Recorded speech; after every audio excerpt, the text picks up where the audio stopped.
जीवन में असंभव कुछ भी नहीं है और जब जागो तब सवेरा होता है। अगर आपको ये लगता है कि मैंने बहुत से बुरे काम किए हुए हैं और अब इन गलत कामों को सुधारने के लिए कोई भी विकल्प नहीं है, तो आपको गौतम बुद्ध के जीवन की ये कहानी एक बार अवश्य सुननी चाहिए। एक दिन बुद्ध श्रावस्ती के ही एक गांव में भिक्षाटन के लिए पहुंचते हैं। जब बुद्ध गांव में प्रवेश करते हैं तो देखते हैं कि पूरे गांव में सन्नाटा छाया हुआ है। दूर दूर तक कोई व्यक्ति नजर नहीं आ रहा था। बुद्ध उस गांव के पहले द्वार पर जाते हैं और कहते हैं, भिक्षाम देहि, परंतु भीतर से बाहर कोई नहीं आता। बुद्ध दूसरे द्वार पर जाते हैं परंतु कोई दरवाजा नहीं खोलता। बुद्ध तीसरे द्वार पर जाते हैं परंतु उस द्वार से भी कोई व्यक्ति बाहर नहीं आता।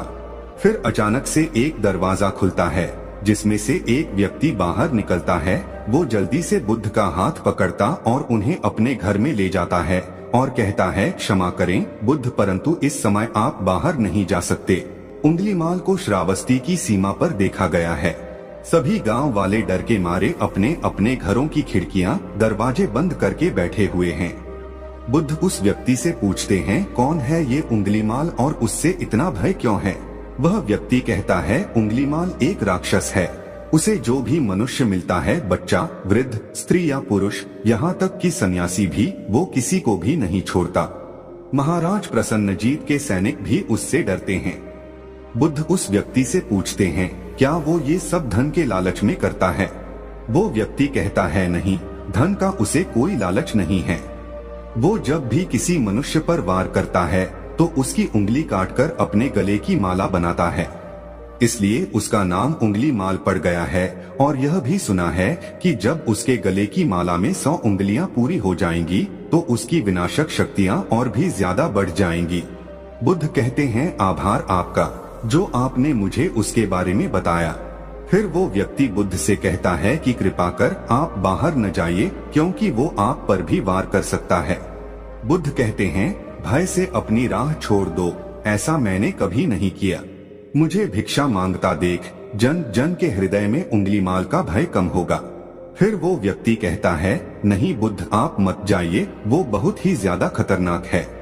बुद्ध कहते हैं, वो खतरनाक नहीं बल्कि दुखी है और मुझे उसके पास जाना होगा क्योंकि उसे मेरी आवश्यकता है। इतना कहकर बुद्ध उस व्यक्ति के पास से चले जाते हैं। कुछ दूर चलने के बाद बुद्ध वन में प्रवेश करते हैं। वन में चारों ओर एक सन्नाटा छाया होता है। दूर दूर तक ना तो कोई मनुष्य और ना ही कोई पशु पक्षी दिख रहा होता है, परंतु बुद्ध अपने मार्ग में आगे बढ़ते रहते हैं। अचानक बुद्ध के सामने उंगलीमाल आकर खड़ा हो जाता है।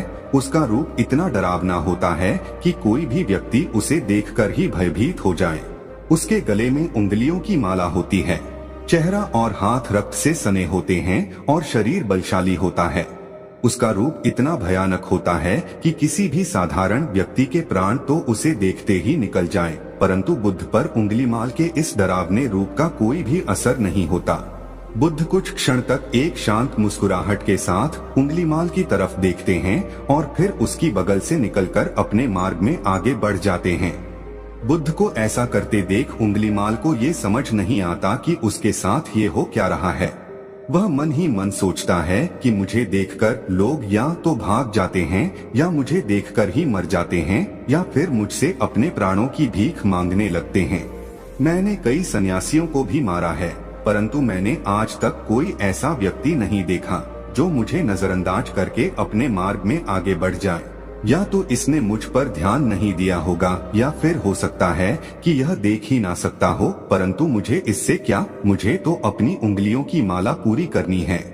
उंगलीमाल बुद्ध को आवाज लगाता है, ए साधु रुक। फिर भी बुद्ध उंगलीमाल को नजरअंदाज करते हैं और अपने मार्ग में आगे बढ़ते रहते हैं। उंगलीमाल और ज्यादा क्रोध में भरकर बुद्ध को आवाज लगाता है, ए साधु रुक। फिर भी बुद्ध उंगलीमाल को फिर से नजरअंदाज करते हैं और अपने मार्ग में आगे बढ़ते हैं। उंगलीमाल तीसरी बार बहुत ही ज्यादा क्रोध में भरकर आवाज लगाता है, ए साधु रुक। फिर बुद्ध रुकते हैं।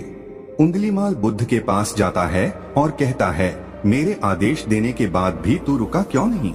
बुद्ध कहते हैं, मैं तो बहुत पहले ही रुक चुका हूँ, तुम ही चलते जा रहे हो। उंगलीमाल ये समझ ही नहीं पाता कि बुद्ध क्या कह रहे हैं, परंतु वो इतना जरूर समझ जाता है कि सामने खड़ा व्यक्ति उससे थोड़ा भी नहीं डर रहा है। उंगलीमाल बुद्ध को डराने के लिए चिल्लाकर पूछता है, ए साधु, तुझे मुझसे भय नहीं लग रहा है क्या? मैं आदि मानव हूँ। बुद्ध कहते हैं, नहीं, तुम मानव हो। बुद्ध की यह बात उंगलीमाल के हृदय पर लगती है। पहली बार उसे किसी ने मानव कहा था, परंतु वो इस बात को नजरअंदाज करने का प्रयास करता है और बुद्ध से पूछता है, ए साधु, तूने ये क्यों कहा कि तू कब का रुक चुका है, जबकि तू तो चल रहा था, और तूने ये क्यों कहा कि मैं नहीं रुका? बुद्ध कहते हैं, मैं बहुत पहले ही रुक चुका हूँ, यानी मैंने ऐसे सारे बुरे कृत्य करना पहले ही छोड़ दिया है जिससे किसी भी व्यक्ति को कष्ट पहुँच सकते हैं। सब जीना चाहते हैं, बस तुम उन्हें करुणा से देखने का प्रयास करो। बुद्ध के ये शब्द दोबारा से उंगलीमाल के हृदय पर चोट करते हैं, परंतु वह दोबारा से बुद्ध की बातों को नजरअंदाज करने का प्रयास करता है और इस बार वह और क्रोध में भरकर बुद्ध की गर्दन पर अपनी कटारी रख देता है, जिससे वो लोगों की हत्या किया करता था, और बुद्ध से चिल्लाकर कहता है, नहीं, मानव में ना तो प्रेम है और ना ही करुणा है, सिर्फ छल और कपट है, इसलिए मैं सबकी हत्या करूंगा और किसी को जीवित नहीं छोड़ूंगा। बुद्ध कहते हैं, तुम्हें लोगों ने बहुत दुख दिया है उंगलीमाल। क्रूरता मनुष्य अज्ञान के कारण ही करता है। ईर्ष्या, द्वेष, मोह, माया, ये सभी अज्ञान की ही संतानें हैं, परंतु वो व्यक्ति ही है जिसमें दया, करुणा, सद्भाव और समझ का उदय भी होता है। उंगलीमाल, यदि इस जीवन में क्रूर और निष्ठुर लोग हैं तो दयावान भी हैं। बस तुम्हें अपनी आंखों से इस अंधेपन की इस पट्टी को हटाना होगा जो तुम्हें केवल बुराई ही दिखा रही है। तीसरी बार बुद्ध के शब्दों को सुन उंगलीमाल का खुद पर से संयम हट जाता है। उसे समझ नहीं आता कि पहली बार उसे अपना आपा इतना कमजोर क्यों महसूस हो रहा है। वह कोशिश तो करता है क्रोध करने की, परंतु कर नहीं पाता। वो बड़ी हिम्मत जुटाकर क्रोधित होने का नाटक करके बुद्ध से कहता है, तुम और व्यक्तियों जैसे नहीं हो। बुद्ध कहते हैं, मैं हर व्यक्ति जैसा ही हूँ, बस जागृत हूँ और यह सिद्ध कर रहा हूँ कि हर व्यक्ति में जागने की क्षमता है। मेरा मार्ग क्रूरता को दया में परिवर्तित करता है। उंगलीमाल, तुम अनजाने में घृणा के पथ पर हो, बस इस क्षण रुक जाओ। तुम्हारे भीतर भी ये क्षमता है कि तुम दया और करुणा के पथ पर चल सको। इतना सुनते ही उंगलीमाल के हाथ से कटारी जमीन पर गिर जाती है और उसकी आंखों से आंसू बहने लगते हैं। भला कोई कब तक बुद्ध को अनदेखा करेगा? उंगलीमाल रोते हुए बुद्ध से पूछता है, क्या आप वही हैं जिन्हें लोग बुद्ध कहते हैं, जो लोगों को मुक्ति के मार्ग पर चलना सिखाते हैं? फिर बुद्ध कहते हैं कि हाँ, मैं वही हूँ और तुम्हें भी मुक्ति के मार्ग पर ले जाना चाहता हूँ। फिर उंगलीमाल कहता है, परंतु मैं अब बहुत दूर निकल गया हूँ। मैंने बहुत हत्याएं करी हैं और बहुत पाप करे हैं। मैं अब चाहकर भी वापस नहीं लौट सकता और मेरा वापस लौटना अब असंभव है। बुद्ध कहते हैं, असंभव कुछ भी नहीं, जब जागो तभी सवेरा। उंगलीमाल कहता है, मैं अब पुनः जीवन की ओर नहीं मोड़ सकता, बहुत देर हो चुकी है। बुद्ध कहते हैं, तुम में इतनी चेतना है कि तुम जानते हो कि जो तुमने अब तक किया वह बुरा था। इसका अर्थ यह है कि तुम जानते हो कि क्या अच्छा है और क्या बुरा है। उंगलीमाल, जिस दिन से तुमने अच्छा कार्य करना शुरू कर दिया, उस दिन से तुम्हारा एक नया जीवन शुरू हो जाएगा। फिर उंगलीमाल कहता है, मैं कितने भी अच्छे कार्य क्यों न कर लूं, परंतु लोग मुझे उसी दृष्टि से देखेंगे और मुझे चैन से जीने नहीं देंगे। बुद्ध कहते हैं, उंगलीमाल, यदि तुमने हिंसा का मार्ग छोड़ा तो मैं तुम्हें मार्ग दिखाऊंगा और तुम्हारा संरक्षण करूंगा और तुम्हें लोगों की घृणा से बचाऊंगा। बस पहला कदम तुम्हें ही उठाना होगा। उंगलीमाल पूछता है, क्या ये हो सकता है? बुद्ध कहते हैं, अवश्य हो सकता है। तुम में असामान्य बुद्धि है उंगलीमाल, तुम परम सत्य के पथ पर बहुत आगे जाओगे। उंगलीमाल रोते हुए बुद्ध के चरणों में गिर पड़ता है और कहता है, मैं आपको वचन देता हूँ कि मैं सारे बुरे कृत्य करना छोड़ दूंगा और आपके पीछे करुणा के पथ पर चलना सीखूंगा। कृपा कर आप मुझे अपना शिष्य बना लीजिए। बुद्ध कहते हैं, मैं किसी को अपना शिष्य नहीं बनाता, बल्कि व्यक्ति स्वयं मेरे संग से जुड़ता है। उंगलीमाल उसी समय बुद्ध का भिक्षु बन जाता है। बुद्ध का भिक्षु बनने के बाद उसका नाम अहिंसक पड़ जाता है। फिर बुद्ध ने जैसा उसका नाम रखा था और वो ठीक वैसा ही वह बन चुका था। जब अहिंसक प्रथम बार अन्य भिक्षुओं के साथ एक गांव में भिक्षाटन के लिए जाता है तो गांव के कुछ लोग उससे बदला लेने के लिए उसे लाठी डंडों से पीटने लगते हैं। जब ये बात बुद्ध को पता चलती है तो वे तुरंत उसे बचाने के लिए उसके पास पहुंचते हैं और अपने शरीर को उन लाठी डंडों के बीच में ले आते हैं जो अहिंसक को पड़ रहे थे। बुद्ध को देखकर वे गांव वाले डंडे और पत्थर मारना बंद कर देते हैं। सभी लोग बुद्ध से कहते हैं, बुद्ध क्यों आप इस हत्यारे उंगलीमाल की रक्षा कर रहे हैं? न जाने कितने लोगों की जानें ली हुई हैं इसने। बुद्ध कहते हैं, अब यह उंगलीमाल नहीं है बल्कि इसका नाम अब अहिंसक है। अब यह आपकी ही तरह एक मानव है। वे गांव वाले कहते हैं, ऐसा आदमी कभी नहीं बदल सकता।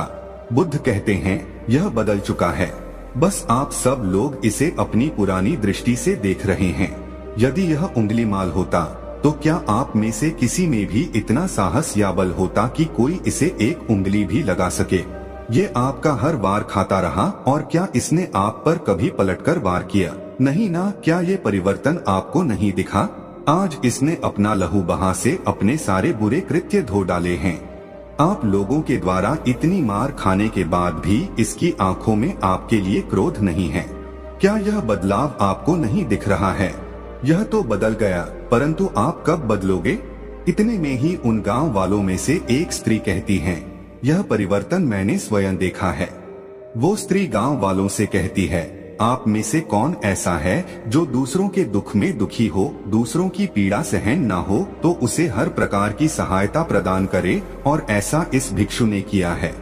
2 दिन पहले एक व्यापारी अपनी पत्नी को लेकर जा रहा था और उसकी पत्नी प्रसव पीड़ा से व्याकुल थी। तब मैं पास से ही गुजर रही थी, इसलिए मैं भी दौड़ी दौड़ी गई। उस स्त्री की पीड़ा बढ़ती ही जा रही थी। घना जंगल होने के कारण उसे कहीं ले जाया भी नहीं जा सकता था। तभी यह भिक्षु वहां आ पहुंचा और इसने मुझसे पूछा कि क्या हुआ बहन? मैंने इसे बताया कि यह स्त्री प्रसव पीड़ा में है और इस घने वन में हम कुछ कर भी नहीं पा रहे हैं।